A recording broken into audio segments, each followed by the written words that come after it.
It was supposed to be just another camping trip. 5 childhood friends, 1 weekend in the mountains, and a chance to reconnect before life pulled them apart. But at 10:52 p.m. on October 10th, 1997, something watched them from the darkness. By morning, all 5 had vanished without a trace. No bodies, no clues, just an abandoned campsite that looked like it had been staged.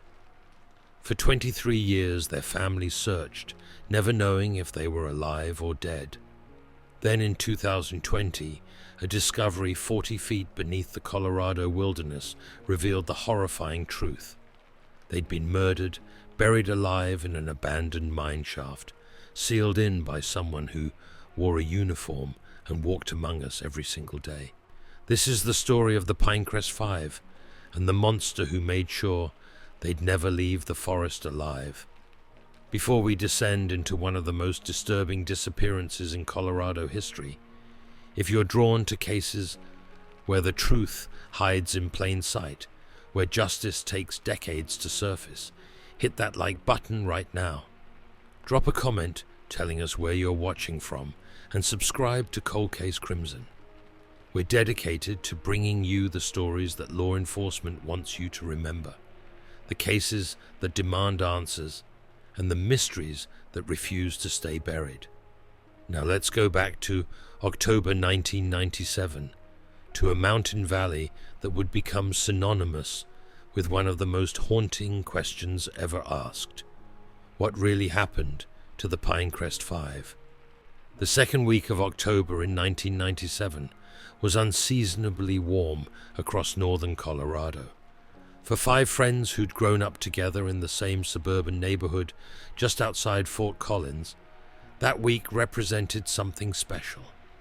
They'd been planning this camping trip since April, and they called themselves the Breakfast Club, a nickname that had stuck since high school. Marcus Chen was 22 years old, the natural leader who'd just started his first real job at a financial planning firm in Denver. His younger sister Lisa was 19 and starting her sophomore year at the University of Colorado Boulder. Tyler Bennett, 21, was the photographer of the group, always carrying his Canon AE-1 camera. Emma Hartley, 20, was the quietest member, studying to become a veterinary technician. And Jordan Miles, 23, had just returned from 2 years teaching English in Japan. They'd grown up within miles of each other, formed bonds that went deeper than friendship.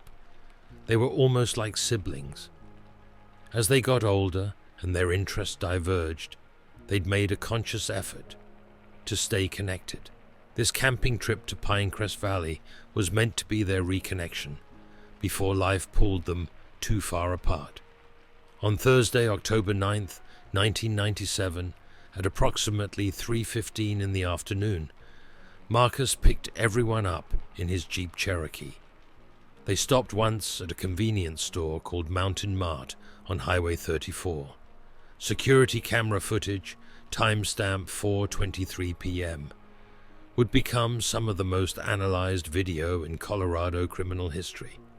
In the grainy footage, you can see all 5 of them entering the store together, looking relaxed and happy. They bought propane canisters, trail mix, batteries, a disposable camera, and bottled water. Tyler set up the cardboard cutout of a bear near the entrance, and Emma pretended to take a selfie with it, while everyone laughed. It was such an ordinary moment, the kind of silly thing friends do. That was the last confirmed sighting of the Pinecrest 5 alive. The very last moment when anyone could definitively say, yes, they were here, they existed, they were fine. By Friday evening, an unexpected weather system rolled across the Front Range. The forecast had called for clear skies, but a sudden front brought freezing rain and dense fog. A rancher named William McCreary was checking on his cattle that night when he heard what sounded like a vehicle engine revving repeatedly from somewhere up the mountain, like someone was stuck in mud. He checked his watch, 9:15 p.m. Then, as suddenly as it had started, the engine sound stopped, just cut off mid-rev. When the friends failed to return by Sunday evening as planned, their families initially weren't alarmed. The weather had been bad. Maybe they'd decided to wait an extra day. But by Monday morning, October 13th, when none of them showed up for work or classes, concern transformed into panic. By Tuesday morning, 3 separate families converged at the ranger station. They drove to the trailhead off Forest Service Road 119. And there, exactly where it should have been, sat Marcus's Jeep Cherokee. The vehicle was locked. Through the windows they could see the keys resting on the driver's seat. But something was immediately wrong. Someone had wiped down the door handles with cleaning solution. Crime scene technicians found almost no fingerprints, just a single partial thumbprint on the rearview mirror belonging to Marcus. The absence of prints was more telling than their presence would have been. Following boot tracks in the mud, search teams located the campsite 3/4 of a mile from the vehicle. The scene there was profoundly disturbing. A 6-person Coleman tent lay completely flat on the ground, not torn or damaged, simply disassembled. The poles had been removed and scattered in a rough circle. A fire pit contained only damp kindling that had never been burned. Unopened cans of chili sat nearby with a bag of marshmallows still sealed. On a flat boulder sat a digital wristwatch, its screen frozen at 11:47 p.m. But the detail that stopped everyone cold was Tyler's camera, hanging from a pine branch, swaying in the breeze. The camera was undamaged, fully functional, with 17 unexposed frames remaining on the film inside. Nothing was damaged, nothing suggested panic. Everything looked methodical, organized, as if someone had carefully arranged a campsite, then walked away without ever using it. Search and rescue mobilized immediately, deploying over 40 volunteers. Helicopters with thermal imaging circled overhead. Tracking dogs picked up scent trails, but lost them after roughly 300 yards in every direction, as if the group had simply evaporated. Near a steep embankment, deputies discovered a page torn from a spiral notebook, water-damaged but with 2 legible words written in blue ink: West Marker. The discovery changed the entire focus. Investigators searched for anything in the western sections that could be considered a marker: survey pins, trail signs, old logging sites. Each location was thoroughly searched. They found nothing. By the end of the first week, more than 10 square miles had been searched. The probability of finding them alive decreased with each passing day. The official search was scaled back. The command tent was dismantled. News crews departed. But the families refused to stop. They formed private search parties every weekend. Marcus and Lisa's mother kept a detailed journal. Tyler's father hired a private investigator who, after 6 weeks, admitted he'd never encountered anything like this. It's as if they walked through a door that closed behind them. Years passed, then a decade. The case became one of those tragic stories locals mentioned only in hushed tones. The families never stopped hoping, but as time stretched on, hope became more like a habit than genuine expectation. By 2010, 13 years after the disappearance, the case had receded from public consciousness. Marcus and Lisa's father passed away from heart failure in 2008, though everyone knew it was really a broken heart. Emma's mother developed early-onset dementia. Then, in 2019, everything changed. A true crime podcast called Forgotten Footsteps devoted a 4-episode series to the Pinecrest 5. Within 2 weeks, the episodes had been downloaded over 2 million times.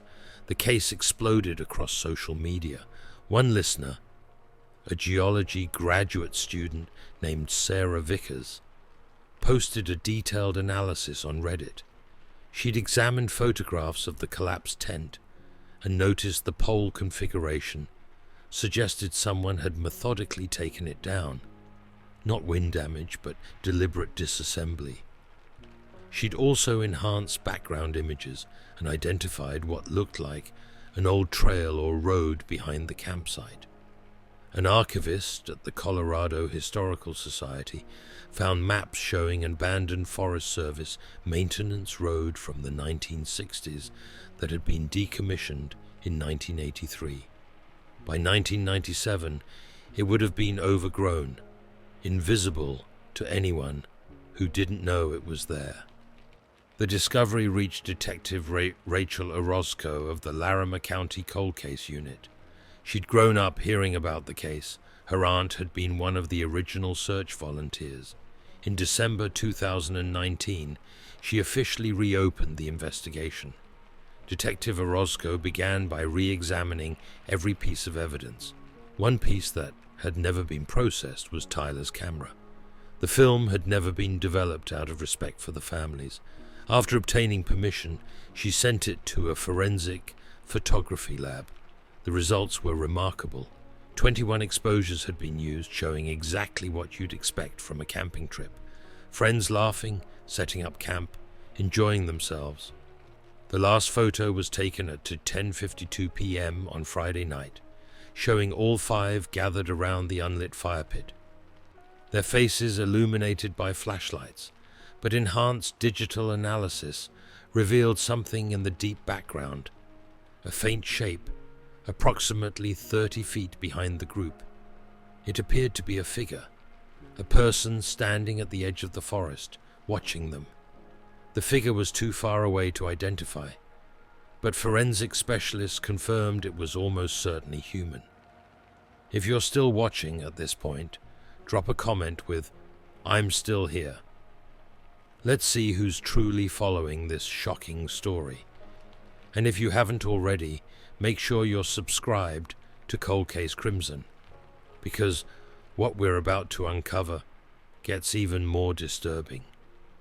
Armed with this new information, Detective Orozco requested a comprehensive geological survey of the western section of Pinecrest Valley using ground-penetrating radar and LiDAR technology. In early 2020, Dr. Alan Reeves, a geophysical engineer from Colorado State University, was analyzing the survey data when something anomalous appeared. The radar showed a large void space approximately 40 feet below the surface, far larger than any natural cave should exist in that geological formation. More significantly, density readings suggested the presence of objects inside, organic material and manufactured goods. Dr. Reeves immediately contacted Detective Orozco. Within 72 hours, a specialized recovery team assembled at Pinecrest Valley. The excavation took 11 days. What they uncovered was an abandoned mine shaft from 1887, part of Colorado's silver boom era. The shaft had been forgotten, gradually buried by more than a century of sediment. The entrance angled downward before opening into a larger chamber, roughly 20 feet wide and 30 feet long. When the recovery team finally descended with lights and equipment, what they found inside made even experienced investigators pause. The five friends were there. Their remains were positioned in a protective huddle near the back wall, as if they'd been trying to stay warm. Around them lay their camping equipment, sleeping bags, backpacks, flashlights, water bottles. One backpack still contained the cans of chili that should have been at the campsite above. There were no signs of trauma, no broken bones, no evidence of violence. But the camping stove that should have been at the surface was in the chamber. So were the supplies found at the campsite. Someone had moved everything. The forensic team worked meticulously for 3 more days. Among recovered items were the 5 wallets missing from the Jeep, Marcus's day planner, Lisa's journal, Emma's paperback book, Jordan's notebook. The structural engineering assessment revealed the critical detail. The shaft entrance showed clear evidence of a collapse that had occurred from above, not within. Massive stones had fallen inward, sealing the chamber completely. The collapse wasn't natural. Chemical analysis revealed traces of ammonium nitrate, a component of commercial explosives. Someone had deliberately collapsed the shaft entrance, trapping the 5 friends inside with no hope of escape. Carbon dating placed the collapse at 23 to 25 years ago, October 1997. The sealed chamber would have rapidly depleted oxygen. Based on the chamber's volume, forensic experts estimated they would have had perhaps 6 to 8 hours of breathable air. Near the shaft entrance, preserved in dried mud beneath collapsed debris, was a boot print. The tread pattern was identified as a Wolverine brand work boot, size 11, commonly worn by forestry workers in the 1990s. That print didn't match any footwear belonging to the 5 friends. It didn't match any search volunteer. It belonged to someone else, someone who'd been at that entrance after the friends went inside and before the collapse sealed them away forever. Detective Orozco pulled employment records for everyone who'd worked in Pinecrest Valley during the late 1990s. One name emerged with significant red flags: Dale Grimshaw, a seasonal Forest Service maintenance worker from 1995 to 1998. His personnel file showed multiple disciplinary actions for aggressive behavior toward hikers. In November 1998, he'd been terminated after threatening a co-worker with a shovel. After termination, Grimshaw drifted. Brief employment at a lumber mill in Wyoming, then nothing. No tax returns, no known address, no activity. One arrest in 2003 for drunk and disorderly conduct in Wyoming. The arresting officer's notes mentioned Grimshaw saying something about keeping secrets for the forest and people who don't respect the wilderness get what they deserve. After that arrest, Dale Grimshaw effectively vanished. Forensic psychologists built a profile: severe antisocial personality disorder combined with territorial violence. He viewed recreational forest users as intruders deserving punishment. The methodically disassembled tent, the wiped fingerprints, the deliberate shaft collapse, all consistent with someone who knew the terrain and had access to the materials needed. In September 2020, Detective Orozco held a press conference announcing the findings and releasing Grimshaw's information. She displayed age-progressed photos showing what he might look like at 61. The response was immediate. Over 300 tips came in within 48 hours. Detective Orozco personally investigated the most promising, a rancher who'd employed someone matching the description in 2015, a hermit's abandoned cabin in Idaho, various sightings across Montana and Wyoming. Each lead ended the same way: close but not conclusive. The frustrating reality is that Dale Grimshaw might already be dead. He'd be in his mid-60s now. Living rough in wilderness areas takes a physical toll. He might have died from exposure, injury, any number of causes. His body might be lying somewhere in the vast wilderness, never to be found. The families had to come to terms with this possibility. After 23 years, they finally had answers about what happened. They knew it wasn't an accident. They knew who was responsible, but they might never see him brought to justice. The remains were released to families in December 2020. 5 funeral services were held within 1 week, finally providing rituals that should have happened 23 years earlier. Marcus and Lisa's mother, now in her 70s, gave a eulogy that reduced everyone to tears. "We have peace," she said quietly. "It's not the peace we wanted. It's not justice, but it's peace. And sometimes that has to be enough." A memorial was established at Pinecrest Valley, 5 granite stones in a circle near the trailhead, each engraved with a name and dates. The inscription reads, "Gone but never forgotten. May light always find its way home." The case inspired the Colorado Wilderness Safety and Missing Persons Act in 2022, mandating geological surveys of forest land, emergency communication equipment at trailheads, and increased funding for cold case units. The law came too late for the Pinecrest 5, but it has already saved other lives. The families established the Pinecrest 5 Memorial Foundation, supporting search and rescue operations and families of missing persons. They transformed their grief into purpose, ensuring that other families don't endure what they did. Detective Orozco continues investigating. The case file sits on her desk.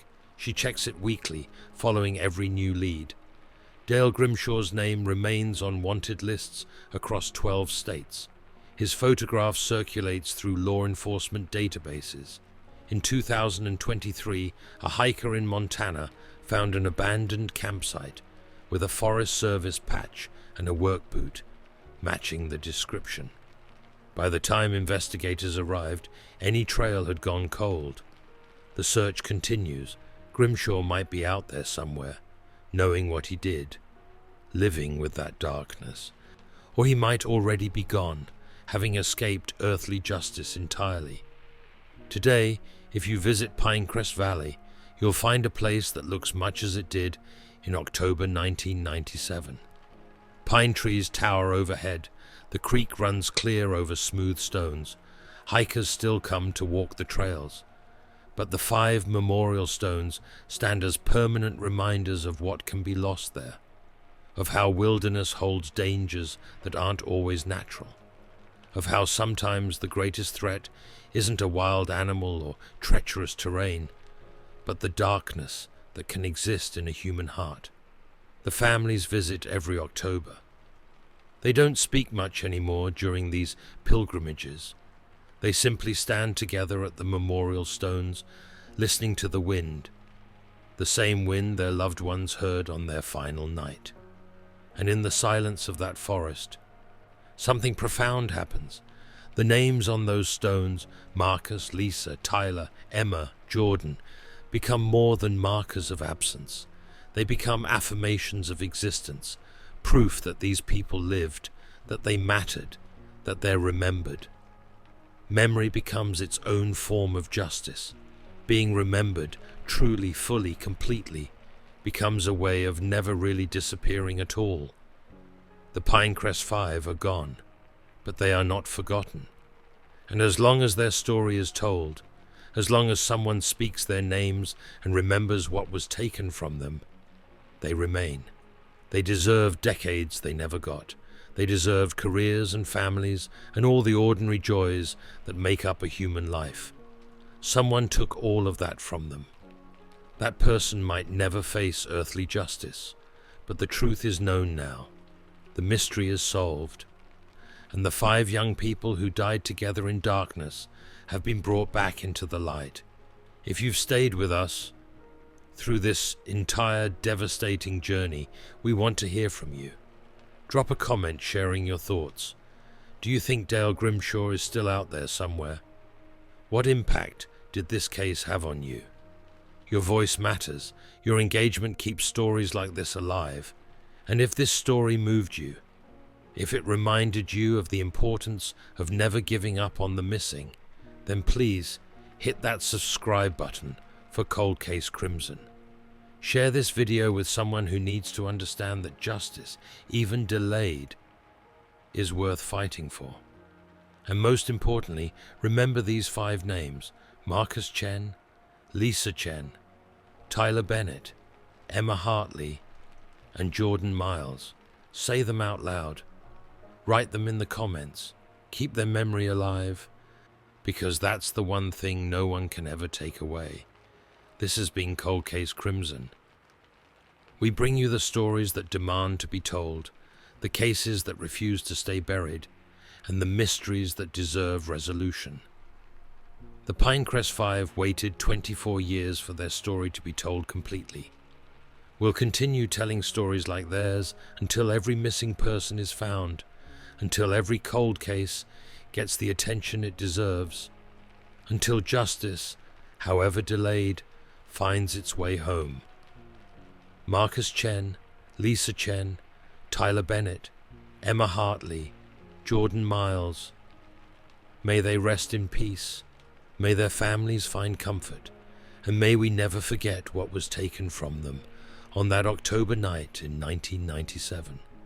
Until the next case, stay vigilant, stay safe, and never stop asking questions, because sometimes the truth is buried 40 feet underground, waiting 24 years to be discovered, and sometimes the only thing standing between a mystery and its solution is someone who refuses to give up. This has been Cold Case Crimson. Subscribe, remember, and never forget.